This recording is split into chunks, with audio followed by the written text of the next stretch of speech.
Irmãos, o nosso Deus é maravilhoso. Vocês creem nisso? E eu estava orando e meditando no que ministrar nesta noite. Aleluia. E eu dei um tema aqui: encorajados para desfrutar das promessas. Encorajados para desfrutar das promessas. Porque é um tempo que nós precisamos ser encorajados. Precisamos de encorajamentos.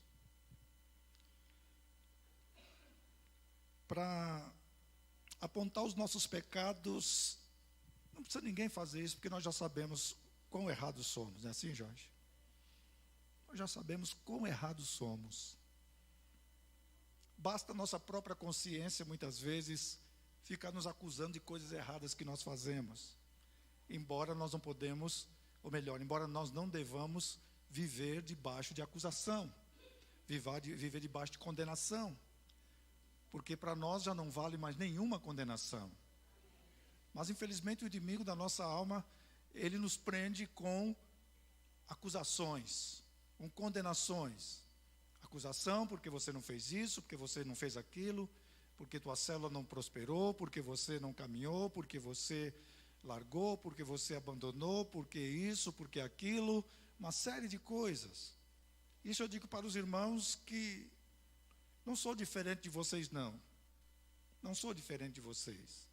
Tem hora que o diabo vem com rabo de arraia para cima de mim, eu tenho que pular na goela dele também e dizer: não vem que não tem não, mano. Mano, coisa nenhuma, não vem que não tem não, meu. Porque aqui eu estou debaixo do sangue, eu estou justificado pelo sangue. É assim que você deve também. Porque eu acredito que muitas vezes o inimigo vem com situações para tentar te desencorajar. Para continuar com aquilo que eu quero compartilhar com os irmãos, 2 Coríntios capítulo 1, do versículo 3 ao 11. 2 Coríntios capítulo 1, do versículo 3 ao 11.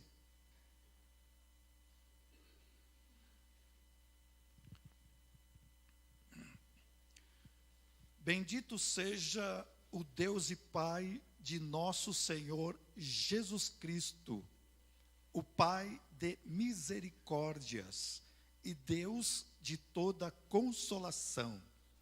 É Ele que nos conforta em toda nossa tribulação. Diga assim: é Ele que me conforta em toda a minha tribulação. Aleluia, aleluia.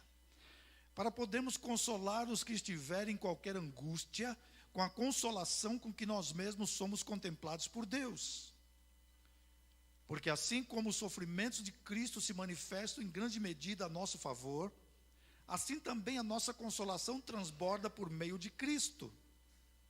Mas, se somos atribulados, é para o vosso conforto e salvação.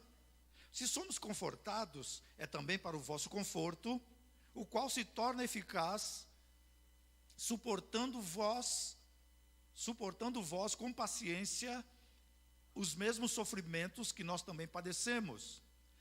A nossa esperança a respeito de vós está firme, sabendo que, como sois participantes dos sofrimentos, assim sereis da consolação. Porque não queremos, irmãos, que ignoreis a natureza da tribulação que nos sobreveio na Ásia, porquanto foi acima das nossas forças, a ponto de desesperarmos até da própria vida. Contudo, já em nós mesmos tivemos a sentença de morte, para que não confiemos em nós mesmos, e sim no Deus que ressuscita os mortos, o qual nos livrou e livrará de tão grande morte, em quem temos esperado que ainda continuará a livrar-nos, ajudando-nos também vós, com as vossas orações a nosso favor, para que, por muitos, sejam dadas graças a nosso respeito, pelo benefício que nos foi concedido por meio de muitos. Amém? Espírito Santo de Deus, Espírito de Deus, oh Espírito de Deus, aqui estamos nós com o coração aberto para ouvir de Ti. Para ouvir de Ti. Para sermos mudados, para sermos tocados. Para tomarmos posicionamentos, Espírito de Deus. Oh, Espírito de Deus. Muito obrigado por esta unção que está fluindo aqui nesta noite. Muito obrigado por esta vida que está transbordando aqui. A vida de Deus. A vida de Deus, o poder de Deus nesta noite. Nos dá revelação, Senhor. A revelação. Fala com cada um de maneira particular, Senhor. Na necessidade de cada um, fala nesta noite, ó Deus. Fala, Senhor, porque nós somos teus filhos, queremos ouvi-lo em nome de Jesus. Aleluia, oh aleluia. Meus irmãos, a nossa caminhada cristã é pela fé. Nós caminhamos pela fé. Não tem outro jeito. É pela fé na palavra de Deus, pois ela nos mostra um estilo de vida vitorioso. A palavra de Deus nos mostra um estilo de vida vitorioso. Porque o estilo de vida que a palavra de Deus nos mostra não é um estilo de derrota, mas um estilo de vitória. Amém? Aleluia. E quando nós introjetamos esta palavra no nosso coração, colocamos ela dentro do nosso coração, quando nós renovamos a nossa mente com esta palavra, tomamos atitudes, as atitudes que a palavra de Deus pede que tomemos, sem dúvida, nós viveremos um estilo vitorioso de vida. Na carta aos Hebreus, na realidade, o escritor diz que essa nossa maneira de andar, de caminhar, na realidade não é nem uma caminhada, é uma corrida. Hebreus capítulo 12, versículos 1 e 2 diz isso, que nós estamos numa caminhada, numa corrida. E esta corrida tem um alvo para ser atingido, tem um alvo para ser alcançado. Aleluia. Mas infelizmente, muitos ficam pelo caminho nesta corrida, porque lá em Hebreus 12, 1 e 2, diz assim: portanto também nós, visto que temos a rodear-nos tão grande nuvem de testemunhas, desembaraçando-nos, isto é, jogando fora todas as tralhas, de todo o peso e do pecado que tenazmente nos assedia, corramos com perseverança a carreira que nos está proposta. Verso 2. Olhando firmemente para o autor e consumador da fé. Então tem um alvo. Para que esta corrida seja vitoriosa, nós temos que estar firmes. Firmes. Nós não podemos olhar nem para a esquerda, nem para a direita. Temos que estar firmes. Diga, firmes. Aleluia. Autor e consumador da nossa fé, quem é? Quem é? Amém. O qual, em troca da alegria que lhe estava proposta, veja bem, havia uma alegria proposta, porque Paulo, escrevendo aos Filipenses, ele diz que Jesus, ele se desfez de toda a sua prerrogativa como Deus, assumiu a humanidade, não é? Humilhou-se em forma humana, assumindo a forma de servo, e humilhou-se até a cruz, a ponto de morrer na cruz. Mas veja bem, ele fez tudo isso porque ele sabia que tinha uma alegria proposta, tinha algo que ele haveria de receber. Tudo aquilo que ele abandonou para vir morrer por mim, por você, no meio e no seu lugar como homem, tudo haveria de ser restaurado na vida dele, tudo haveria de ser reconduzido. Então veja, a alegria que lhe estava proposta, meu irmão, há uma alegria proposta para você. Amém? Só que você precisa correr com perseverança. Suportou a cruz. Suportou a cruz. Muitas vezes nós furamos a unha com alfinete, furamos o dedo com alfinete e já queremos acabar com a vida. E Jesus recebeu coroa de espinho e uma cruz no meio no seu lugar. Ainda lá naquela cruz, ele orou assim: Pai, perdoa-lhes porque eles não sabem o que fazem.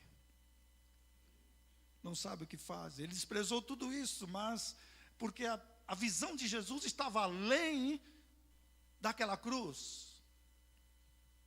Ele haveria de receber, ou ele receberia tudo aquilo que ele havia, toda a prerrogativa, ele haveria de receber de novo. Ainda o Evangelho ainda diz assim diz que Jesus dizendo: todo o poder me foi dado nos céus e na terra. Não fazendo caso da ignomínia. Ignomínia significa vergonha. Não fazendo caso da vergonha, está sentado à destra do trono de Deus. Então esta corrida deve ser com perseverança, olhando para Cristo, que é o alvo. Diga: Cristo é o meu alvo. Aleluia. Se a vida que você está vivendo hoje não tem como alvo Cristo, você está perdendo. Você é um perdedor. Perdoe-me esta palavra muito pesada. Você é um perdedor se você está só seguindo Cristo porque você quer um carro novo, porque se você é crente hoje porque você quer um carro novo, porque você quer uma casa nova, porque você quer um emprego bom, que ganhe muito. Pastor, mas é errado desejar isso? Não, senhores. Não é errado desejar isso, mas a minha Bíblia e a sua diz assim, que buscai primeiro todas as coisas para que o reino do céu de Deus vos seja acrescentados. Como é que é?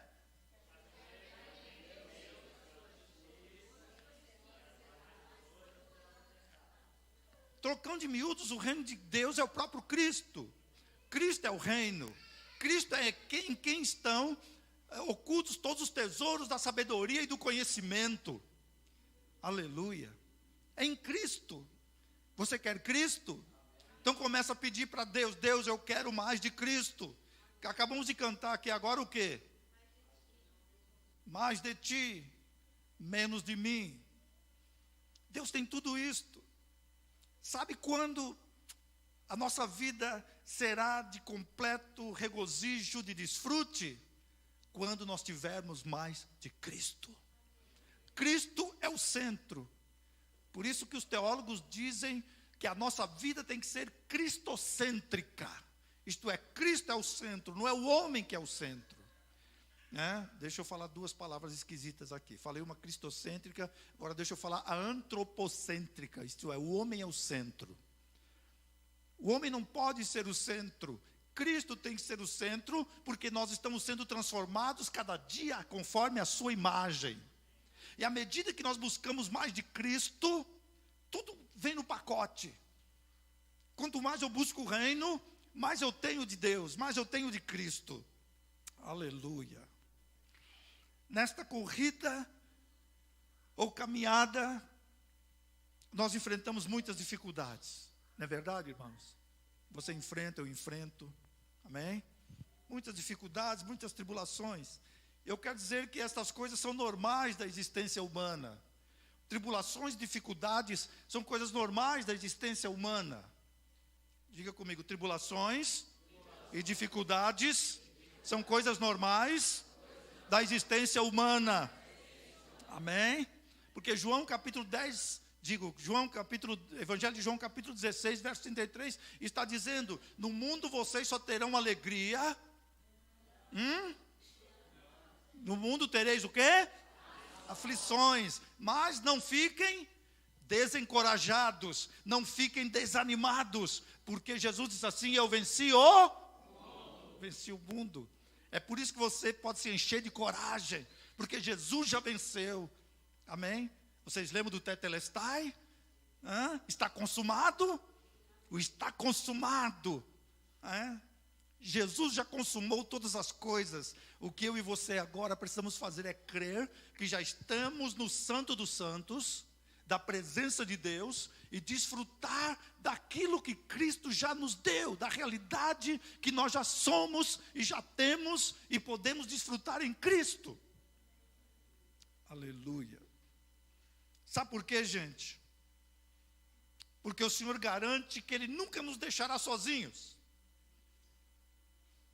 Se você está dizendo nessa noite que você está sozinho, quero te dizer uma coisa: você não está só. Você está achando que você está só? Você não está só. Você pode até não estar rodeado de pessoas, que é muito importante estar rodeado de pessoas, porque afinal de contas o nosso cristianismo, a nossa vida cristã compreende relacionamentos, e relacionamentos é coisa maravilhosa. Nos relacionarmos com as pessoas.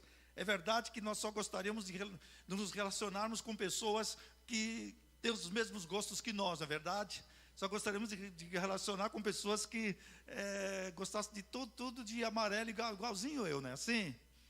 Não que eu gosto de amarelo, não, né? Minha nora gosta muito de amarelo ali, mas nós gostaríamos assim. Mas a vida é feita de relacionamento. Em Hebreus capítulo 13, versículos 5 e 6, diz assim, principalmente o versículo 5, Hebreus 13, versículo 5, diz assim: seja a vossa vida sem avareza, contentai-vos com as coisas que tendes, porque ele tem dito, de maneira alguma, nunca jamais, Jesus não te abandona. Se você veio aqui nessa noite se sentir abandonado, eu quero orar por você. Porque você vai sair daqui com a segurança de que alguém, o Todo-Poderoso, é com você. Salmo 46, verso 1 diz assim: Deus é o nosso refúgio, nosso refúgio e nossa fortaleza. Deus é nosso refúgio e fortaleza, socorro, amém? Socorro bem presente nas tribulações. Quantas vezes acontece um acidente, é lógico que não vamos nem comparar as organizações aí, né, estaduais e municipais que prestam socorro, mas tem umas que demoram mais do que o outro, né? Tanto que os irmãos podem ver como umas demoram mais do que o outro. Quando nós morávamos aqui, o meu cunhado, Marcos, que nós tomávamos conta dele, ele deu um derrame lá em casa, né, um AVC, e nós chamamos o SAMU. Quanto tempo faz isso, Raquel? 4 anos? Sim. Pois é, está caminhando para 6 anos. Caminhando para 6 anos. Até hoje nós estamos esperando o SAMU. Até hoje nós estamos esperando o SAMU. Não apareceu. Inclusive até mudamos da casa. Chamamos lá o resgate, com a ajuda do irmão dele, o meu cunhado, irmão da minha esposa, que foi bombeiro, né? E tal, ligou lá não sei para onde, e o resgate chegou, e até hoje nós estamos esperando o SAMU. O resgate chegou bem rápido, mais rápido do que imaginava. Mas agora eu quero dizer, o que eu quis dizer com isso? É que Deus é um socorro bem presente. Bem presente. Está ali a qualquer hora. Você só precisa dizer, Deus, ele fala, sim, estou aqui. Aleluia. Então, irmãos, nós precisamos ser encorajados. Talvez você esteja cansado da vida, você perdeu a coragem, porque está cansado da vida. Cansou-se. As muitas lutas, as muitas tribulações, as muitas dificuldades do dia a dia nos levam a cansaço. E Deus tem falado muito comigo nesses últimos dias sobre a questão de parar um pouco, de desacelerar, para poder ouvir, para poder descansar, para poder desfrutar. Porque muita correria não é bom. Então talvez você esteja cansado da vida. Agora você pode perguntar, mas pastor, crente cansa da vida? Cansa. Cansa da vida, principalmente quando ele perde o foco na corrida. Principalmente quando ele perde o alvo. Ele fica cansado. Quando ele perde Cristo em algum lugar. Vocês lembram que Jesus, quando era adolescente e tal, seus pais foram lá oferecer o sacrifício lá na festa, e quando voltaram só deram que conta que ele não estava lá na caravana depois de algum tempo, e depois ficaram 3 dias para achá-lo e acharam-no lá entre os doutores. Então muitas vezes nós perdemos o alvo e ficamos cansados. Por exemplo, Rebeca, a mãe de Jacó e Esaú, ela disse assim em Gênesis 27, 46. Disse Rebeca a Isaque: aborrecida estou da minha vida por causa das filhas de Et. Se Jacó tomar esposa entre as filhas de Et, tais como estas, as filhas desta terra, De que me servirá a vida? Embora ela estava aborrecida por algo circunstancial, mas era um aborrecimento. Eu te pergunto, o que tem aborrecido a sua vida a ponto de você perder o alvo, você perder a meta, você perder aquilo que Deus preparou para você, as promessas que Deus fez para você? Jó, nós conhecemos muito bem a história de Jó, capítulo 3, versos 20 e 21. Jó, segundo a palavra de Deus relata, ele não tinha pecado, não tinha cometido pecado algum, mas Satanás fez uma proposta para Deus, porque Deus deu testemunho favorável a Jó.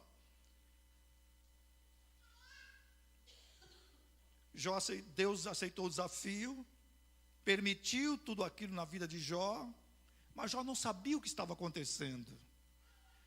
Jó não sabia que Deus estava controlando aquela situação. Jó não sabia. E há momentos da nossa vida também que nós não sabemos o que está acontecendo conosco.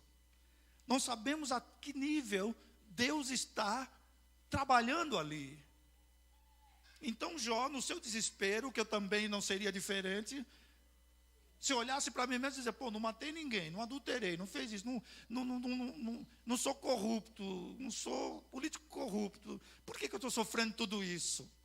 Por que eu estou passando tudo isso? Eu também inquiriria, perguntaria, quereria respostas. Mas Jó, no seu desespero, aborrecido da vida, ele diz lá, porque se concede luz ao miserável, e vida aos amargurados de ânimo, que esperam a morte, e ela não vem, eles cavam em procura dela, mais do que tesouros ocultos. Irmãos, na hora do desespero, nós falamos tanta bobagem. Falamos até assim, Senhor, se é para viver assim, Senhor, não é preciso, não convém nem viver, Senhor, me leva. Quem nunca fez essa oraçãozinha, não precisa levantar a mão não. Quem nunca fez essa oraçãozinha, perdemos o alvo, não estamos compreendendo o que Deus está fazendo, não estamos compreendendo de que maneira Deus está operando. Quero dizer para vocês que Deus está no céu e nós estamos na terra, e muitas vezes nós tentamos compreender com a mente humana, com a filosofia humana, os caminhos de Deus. Eu quero dizer para os irmãos que nós só conseguimos entender as coisas de Deus pelo Espírito de Deus. Amém? Vocês se lembram de Salomão? O grande rei de Israel, o homem mais sábio de então. Ele escreveu o livro de Eclesiastes. O livro de Eclesiastes, Salomão escreveu numa época que ele estava meio distanciado. Ele entrou numa crise existencial e começou então a querer provar determinadas coisas. Um homem que tinha tudo, toda a riqueza que se podia imaginar, construiu o templo para o Senhor. Já imaginou? Quanto ouro aquele homem não tinha? Mas ele queria experimentar outras coisas, ele queria experimentar novidades, porque aquilo que ele tinha não era suficiente, ele queria novidades. Para você ter uma ideia, o cidadão queria tanta novidade, que ele arrumou 300 mulheres e 700 concubinas. Pois é. Lá no Nordeste ia chamar assim, caba macho. É assim?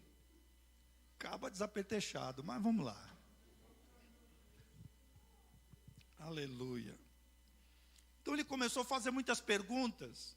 E muitas vezes quando nós perdemos o alvo, nós fazemos também muitas perguntas. E fazemos perguntas erradas, na hora errada, e para pessoas erradas. Porque quando nós temos dúvidas, a melhor pessoa que nós temos que perguntar é o Senhor. Por que está acontecendo assim? Por que, Senhor? Ah, pastor, não vou perguntar para Deus não. Pois pergunta, eu estou perdendo esse medo, ok? Estou perdendo esse medo. Porque eu vou perguntar para Deus, não, eu estou perguntando, Deus, e aí, como é que é isso? Por que está assim? Por que eu estou assim? Por que está acontecendo assim? Por que eu estou agindo assim? Por que dessa maneira? Porque na minha casa, por quê? Por quê? Por quê, Senhor? Ele pacientemente, porque sabia que Deus gosta de ser perguntado? Sabia disso? Se vocês não sabiam, leiam um pouco dos profetas, principalmente o profeta Jeremias, né? Deus chama até o profeta para um bate-papo, chama o profeta Isaías então para uma arguição, para uma conversa tete a tete. Vamos lá, vamos fazer aqui uma conversa, né? Fazer um cara a cara aqui. Então Salomão disse, capítulo 2, Eclesiastes 2:17, pelo que aborreci a vida, ele estava aborrecido da vida, pelo que aborreci a vida, pois me foi penosa a obra que se faz debaixo do sol. Sim, tudo é vaidade e correr após o vento. Então quando a pessoa cansa da vida, ela perde a graça em tudo, perde a graça de comer, perde a graça de dormir, perde a graça em tudo. Quando ela perde o alvo, quando ela sai fora do propósito de Deus, tudo fica esquisito. É como eu digo sempre, já viu aquela coisa de alguém dizer assim, eu estou com vontade de comer uma coisa, mas não sei o que é. Estou com vontade de comer uma coisa, mas não sei o que é. Eu costumo dizer que isso é fome da alma, e a pessoa não sabe. Ela quer comer qualquer coisa que a satisfaça. Mas vamos caminhar que o tempo está correndo ali. Vocês lembram de Jonas? Jonas ficou desgostosíssimo. Ficou desgostosíssimo por causa de uma boboreira. O Senhor mandou ele profetizar a Nínive. Nínive é uma cidade cruel. Nínive representa o Iraque hoje. Jonas foi profetizar lá, o Senhor mandou ele profetizar lá, mas ele sabia quem era o povo de lá. E o desejo de Jonas é que Deus mandasse logo chover fogo do céu e acabasse com aquele povo ruim. Jonas queria logo isso, porque Jonas era racista. Ele era racista, ele achava que Deus era só o Deus de Israel, que Deus não era o Deus das nações. Mas eu quero dizer também que Deus, o Deus que você serve, também é o Deus daquele vizinho chato lá, ok? Ele não sabe ainda, mas ele vai conhecer que Deus é o Deus dele, ok? Aquele vizinho chato lá, o nosso Deus é o Deus dele também. Ele só não sabe disso. Então cumpre você falar que para ele, você não sabe, mas o Deus que eu sirvo é o seu Deus também, viu? Ele quer você também, ok? Amém, gente? Aleluia. Aquele seu colega chato lá no trabalho também é a mesma coisa, tá? A mesma coisa. Não seja racista, xenofóbico e outras coisas mais, palavras que inventaram por aí, estão falando por aí agora. Mas enfim, Jonas não foi, a história vocês conhecem, ele foi para o vento da baleia, grande peixe. Lá ficou um tempinho, segundo Jesus, 3 dias e 3 noites. Foi vomitado num determinado lugar, segundo a arqueologia, aonde Jonas foi vomitado não era praia, ok? Era um lugar qualquer que ele foi vomitado. E Deus falou de novo com ele e falou, tudo bem, Senhor, agora eu vou. Chegou lá, profetizou, sentou no monte e ficou esperando Deus mandar fogo e acabar com tudo. Ficou esperando Deus mandar fogo. Irmãos, fala assim comigo, Deus, vamos lá, Deus é misericordioso, gracioso para comigo e para com aquele vizinho que eu não vou com a cara dele.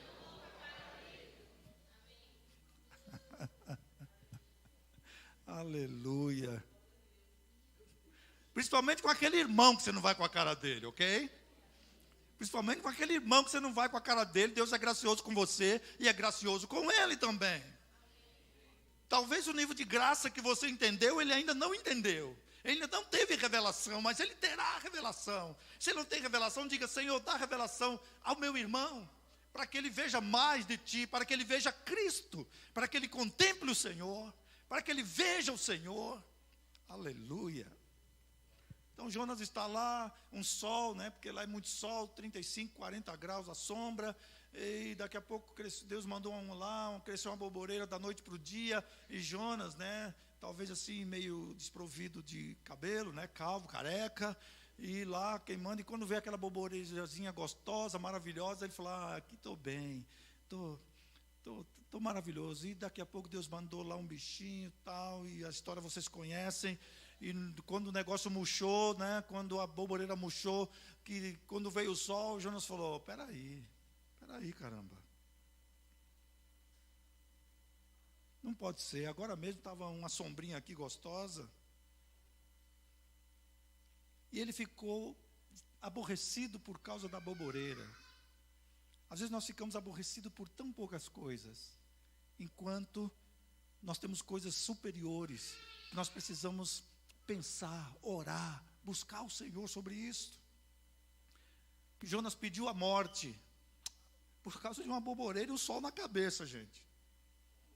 Por causa de uma borboleta que morreu e o sol na cabeça. É como muita gente está fazendo hoje. Ai, que sol terrível. Ai, meu Deus, está parecendo um inferno. Tem gente que não sabe nem onde é que é o inferno, não sabe nem como é que é o negócio lá, está falando coisa que não sabe. O calor está forte é porque tem que ser assim mesmo. O calor está forte porque tem que ser assim mesmo. Aqui, graças a Deus, nós temos um ar-condicionadozinho assim, né? Que, né, alguns acham até que precisa aumentar aí diminuir a temperatura, mas vamos lá. Então ele disse, melhor me morrer do que viver. Então são pessoas que cansam da vida por situações. Pessoas que ficam desencorajadas. O que desencoraja você? Primeiro, o que desencoraja você? Como eu disse, nessa caminhada, nós temos que correr olhando para... Mas nós encontramos dificuldades no caminho. Não tem jeito. Eu e você encontramos dificuldades. Então ficamos desencorajados. Podemos ficar desencorajados, ou ficamos desencorajados, quando encontramos dificuldades pelo caminho. Números capítulo 21, versículos 4 a 6, diz assim. Números, livro de Números, capítulo 21, versículos de 4 a 6.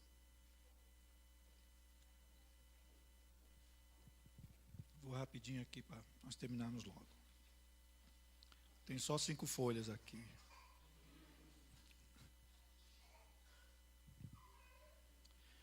Então partiram do Monte Or, pelo caminho do Mar Vermelho, a rodear a terra de Edom. Porém o povo se tornou impaciente no caminho. E o povo falou contra Deus e contra Moisés: por que nos fizeste subir do Egito para que morramos nesse deserto, onde não há pão nem água, e a nossa alma tem fastio deste pão vil? Então o Senhor mandou entre o povo serpentes abrasadoras que mordiam o povo, e morreram muitos do povo de Israel. As dificuldades vêm, nós não temos assim, nós não disse aqui no início que dificuldades, problemas e lutas faz parte da existência humana, mas depende muito como nós reagimos nessas circunstâncias. O povo aqui encontrou uma dificuldade. Eu quero dizer para os irmãos que o povo de Israel, a caminhada deles pelo Egito, pelo deserto, representa muito da nossa vida cristã hoje. Nós estamos caminhando. E às vezes o Senhor fala conosco: sai daqui e vai para lá. Sai de lá e vem para cá. Sai daqui e vai para além. E nós perdemos a paciência. Assim como o povo perdeu a paciência. As dificuldades que você tem encontrado têm feito você perder a paciência, tem levado você à murmuração, tem levado você a não desfrutar do melhor do Senhor. Então eles perderam a paciência e começaram a murmurar.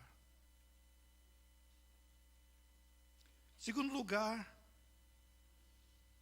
ficamos encorajados quando nós vemos a prosperidade dos ímpios.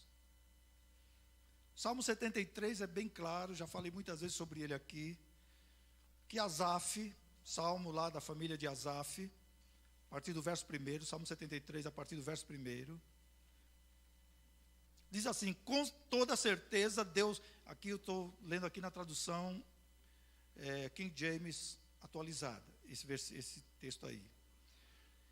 Com toda certeza Deus é bom para Israel. Amém, meus irmãos? Deus é bom? Amém. Diga, Deus é bom. Diga, eu creio que Ele é bom. Amém.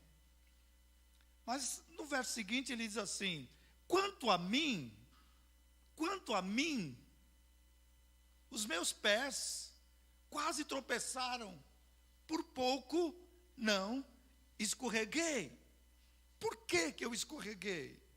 Por que que eu quase escorreguei? Por que que eu quase tropecei? Porque havia inveja no meu coração, porque algumas pessoas estavam prosperando. E ele continua dizendo aqui algumas coisas. O difícil, meus irmãos, é quando nós tentamos entender estas coisas. Esse trabalhar. Por que que algumas pessoas prosperam e eu não? Por que que algumas coisas acontecem na vida de fulano e na minha não?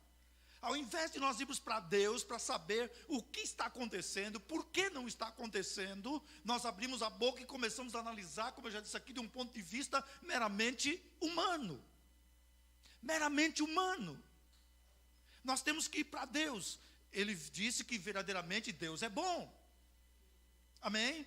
Mas ele disse, quanto a mim, eu perdi o alvo. Eu perdi a realidade. Eu comecei a observar algumas coisas ao meu derredor que me deixou desencorajado, que me deixou parado, paralisado, que eu comecei a ver coisas que não eram próprias daqueles que não conhecem a Deus. Os que não conhecem a Deus estão prosperando mais do que eu, estão melhores do que eu, são mais saudáveis, eles não passam por crises e sofrimentos, não é assim que nós dizemos?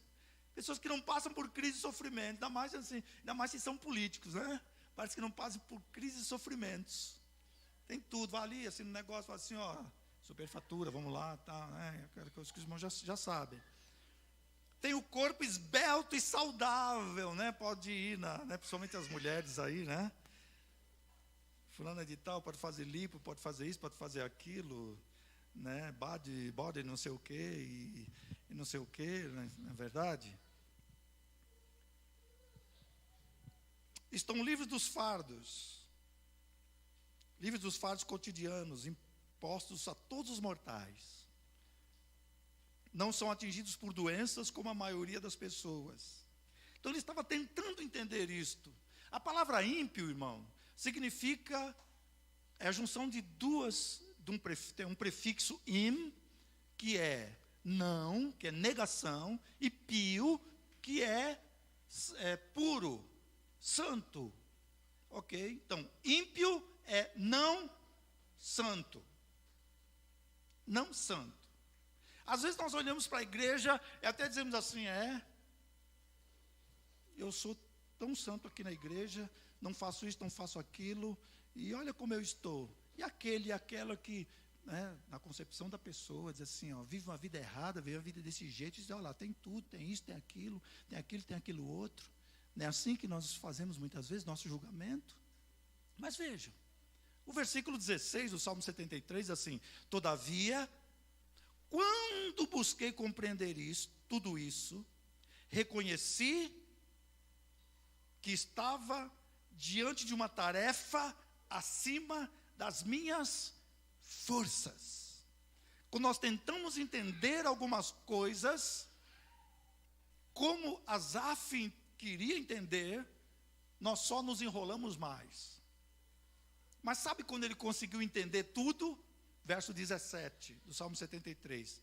Até que entrei na casa de Deus, então compreendi o destino dos ímpios. Você quer compreender certas coisas por que não acontecem na sua vida e outras por que acontecem? Entra na presença de Deus. Por isso que nós dizemos muito aqui, vai para Deus, irmão. Vai falar para a rocha, porque nem sempre eu tenho a resposta que você quer. Ou melhor, eu nunca tenho a resposta que você quer. Mas Deus tem a resposta que você precisa. Amém? Fala para o seu irmão aí do lado assim, irmão, acorda. Diga para ele, Deus tem a resposta que você precisa. De novo, Deus tem a resposta que você precisa. Então diz assim para ele, entra na presença de Deus. Que Ele vai te revelar coisas grandes e firmes que você ainda não sabe. Aleluia. É isso que vai acontecer. Muitas vezes nós ficamos encorajados porque a nossa oração demora a ser respondida. Nossa oração demora a ser respondida. O nosso desejo não é satisfeito no tempo que nós imaginamos. Provérbios capítulo 13, versículo 12 diz assim: a expectativa que se adia deixa o coração adoecido, mas o anseio satisfeito renova o vigor da vida. Expectativa significa esperança. A esperança nas promessas. Se está sendo adiado na nossa concepção, na sua concepção, eu quero dizer uma coisa, que Deus tem algo para te ensinar ainda. Se está demorando na sua concepção, é porque Deus tem algo para te ensinar ainda. Agora não fica olhando para as circunstâncias ao seu redor, porque circunstâncias ao nosso redor não dizem coisas boas. Mas vamos caminhar para terminar. Mas é tempo de renovar nossa esperança, amém, irmãos? Diga assim comigo, é tempo de renovar a minha esperança. Aleluia. É tempo de renovar a esperança porque Deus é fiel. Diga comigo, é tempo de renovar a esperança. Porque Deus é fiel. A nossa esperança tem que ser renovada em Deus. Nós cantamos aqui agora, foi isso mesmo? Nossa esperança está em Deus. É isso mesmo aí? Salmo 31, verso 1 diz assim: em ti busquei refúgio ao Senhor, não permitas que eu jamais seja frustrado, por tua justiça abriga-me. Você está buscando refúgio em Deus? Você está buscando refúgio em Deus, amém? Então, você não vai ser frustrado, porque aqueles que confiam no Senhor jamais serão confundidos. Diga, eu não serei confundido. Aleluia. Então, quando nós vamos para Deus, quando nós vamos para o Senhor, a nossa esperança é renovada. Aleluia. 1 Pedro capítulo 1, versículo 17 a 21 diz assim, 1 Pedro capítulo 1, capítulo 1, do versículo 17 ao 21. Ora, se invocais como Pai aquele que sem acepção de pessoas julga segundo as obras de cada um, portai-vos com temor durante o tempo da vossa peregrinação, sabendo que não foi mediante coisas corruptíveis como ouro, como prata ou ouro, que fosse resgatado o vosso fútil procedimento, que vossos pais vos legaram, mas pelo precioso sangue, como de cordeiro sem defeito e sem mácula, o sangue de Cristo, conhecido com efeito antes da fundação do mundo, porém manifestado no fim dos tempos por amor de vós, que, por meio dele, tendes fé em Deus, o qual o ressuscitou dentre os mortos e lhe deu glória, de sorte que a vossa fé e esperança estejam em Deus. Então, quero dizer para você, você não foi comprado com qualquer moedinha, não. Você não foi comprado com qualquer prata e ouro, não. Você foi comprado com o sangue de Jesus. Você foi comprado pelo precioso sangue de Jesus. A Bíblia diz que o sangue de Jesus está esparzido, está assim colocado nos umbrais das portas do nosso coração.